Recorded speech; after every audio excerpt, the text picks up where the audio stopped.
Το όνειρο του παιδιού είναι η ειρήνη. Το όνειρο της μάνας είναι η ειρήνη. Τα λόγια της αγάπης κάτω από τα δέντρα είναι η ειρήνη.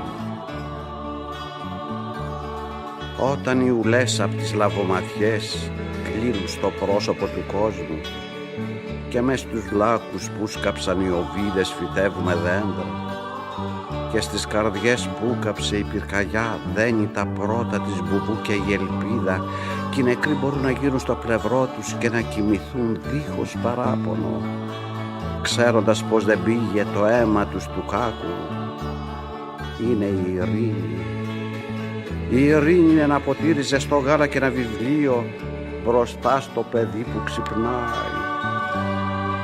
Τότε που οι φυλακές επισκευάζονται να γίνουν βιβλιοθήκες, τότε που ένα τραγούδι ανεβαίνει από κατόφλι σε κατόφλι τη νύχτα, τότε που το ανοιξιάτικο φεγγάρι βγαίνει από το σύγνεφο όπως βγαίνει από το κουρίο της ηλικίας φρεσκοξυρισμένος ο εργάτης το Σαββατόβραδο, είναι η ειρήνη. Τότε που η μέρα που πέρασε δεν είναι μια μέρα που χάθηκε, μα είναι η ρίζα που ανεβάζει τα φύλλα της χαράς μέσα στο βράδυ και είναι μια κερδισμένη μέρα και ένας δίκαιος ύπνος. Όταν λες αδελφέ μου, όταν λέμε αύριο θα χτίσουμε, όταν χτίζουμε και τραγουδάμε, είναι η ειρήνη. Τότε που ο θάνατος πιάνει λίγο τόπο στην καρδιά και οι καμινάδες δείχνουν με σίγουρα δάχτυλα την ευτυχία, τότε που το μεγάλο γαρίφαλο του δειλινού το ίδιο μπορεί να το μυρίσει ο ποιητής και ο προλετάριος, είναι η ειρήνη.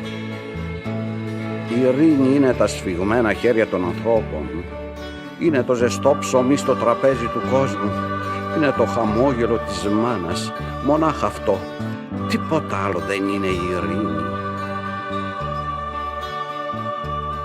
Πάνω στις ράγες των στίχων, το τρένο που προχωρεί στο μέλλον φορτωμένο στάρι και τριαντάφυλλα, είναι η ειρήνη.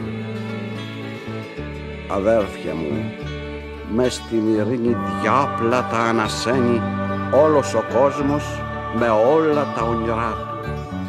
Δώστε τα χέρια, αδέρφια μου, αυτό είναι η ειρήνη.